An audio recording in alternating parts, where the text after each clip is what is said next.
Pri mikrofóne máme najlepšieho... Pri mikrofóne máme najlepšieho hráča zápasu Svitník Snina, Jančíko Špavličko, brankár Svitníka. Aké máte pocity po zápase so Sninou?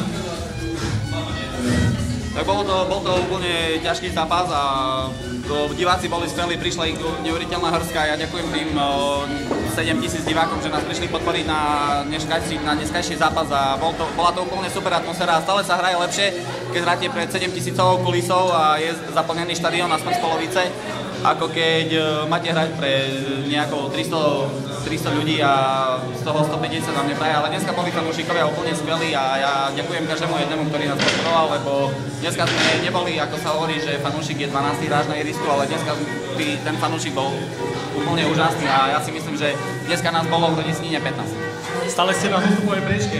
Ako to vidíte, ďalšie zápasy? Vyhráte alebo prehráte? Udržíte sa v tej tretej lige východ?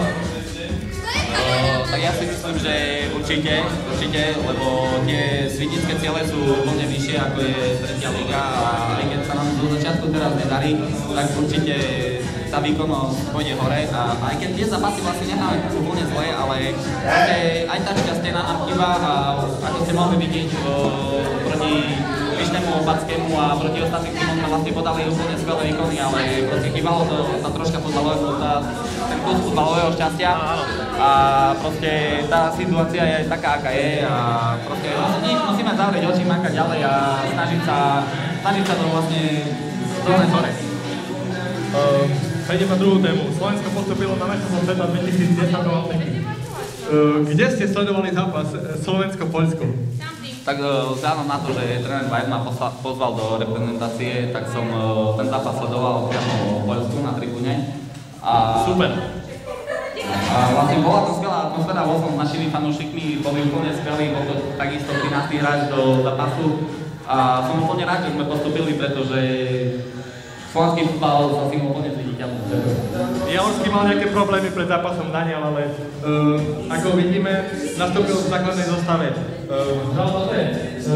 Vieme o tom, že je to vynikajúci hráč, hral za Dorast Batiela, prvú ligu, hral aj za Gabotov, veľmi sa bil. Ako hral proti Snine?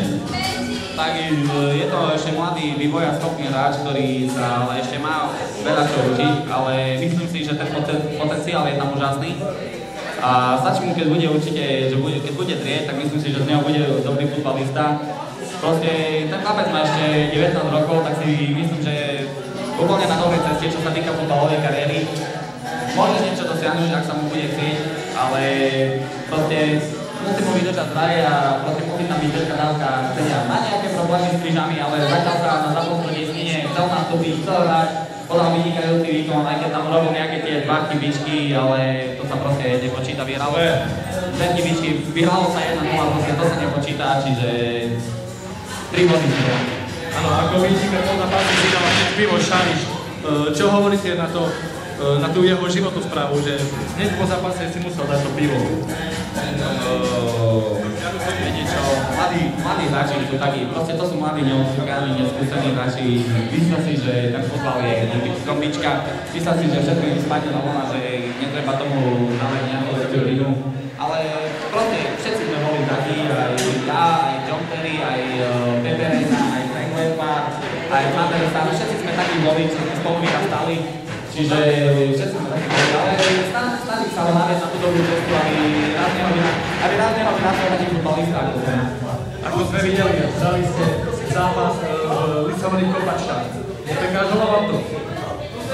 Viete čo, vzhľadom na to, že mám veľmi silné nohy a že som bol vyhlásený za najrýchlejšieho hráča sveta, tak mi to nevadí, pretože to, čo niektorí brankári dohnávajú na, ja neviem, že sa opikla, alebo čo, tak ja to dohnávam na svoje rýchlosti a proste úplne mi to nevadí. Tak ďakujem za rozhovor, Janko, nech sa vám darí, nech sa zachránite v tej tretej lige a držím palce. Ďakujem.